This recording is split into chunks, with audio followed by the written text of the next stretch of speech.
inspired your school of music? Basically the desire to give back, the desire to give kids who didn't have the opportunity to have a music education.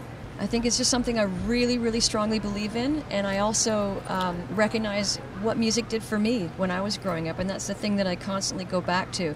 I really think music saved my life in so many ways. I was bullied a lot, I was teased, I didn't have a lot of friends, but I had music, and it was that one thing, that constant in my life that I kind of knew I could always go to. I knew I was good at it, and it fed me, and it gave me a sense of self-worth and understanding of myself, and I really think that's imperative for kids to have that, especially, there's the problems I think are even bigger these days with the internet and cyberbullying. It's kind of scary out there. One of the most wonderful things about the school is a whole bunch of different schools, junior highs, elementaries and high schools, all to come together. They get to leave all those labels that they might have from the schools at the door, and they just get to come together as individuals who love music. It's a really nurturing, inclusive, friendly, respectful environment for everybody there, and I think that's also really important for these kids to recognize that, that everybody has the ability to shine, everybody has a voice, and everybody deserves to be heard. When I was growing up, we had music in our schools, and now a lot of the arts programs and sports programs are the first things to get cut in public schools, and I think that's a real travesty. It just seemed like a really important and obvious way for me to give back. I feel incredibly grateful and blessed in my life. I've had so many amazing opportunities because of music, and I'm very thankful, and that felt like for me a great way to give back.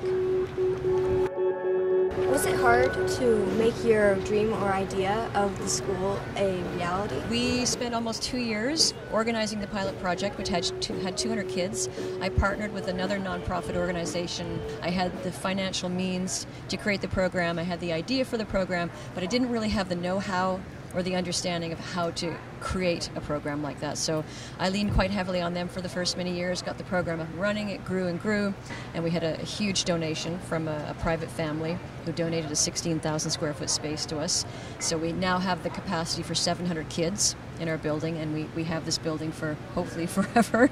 We're wondering how you deal with self-comparison. So I always fought against that. My argument was like, well, I think, great music is great music, and there's a place for everybody. I'm a very inclusive person. I love what I do. I have such a passion for what I do, and I think that's the thing that has propelled me, and that desire to continue creating something new that excites me and that excites the audience, because for me, playing live is the best thing in the world. I love it because for me, it's like being in church. I get to be part of something that's bigger than myself. I get to connect with a whole bunch of people I don't even know.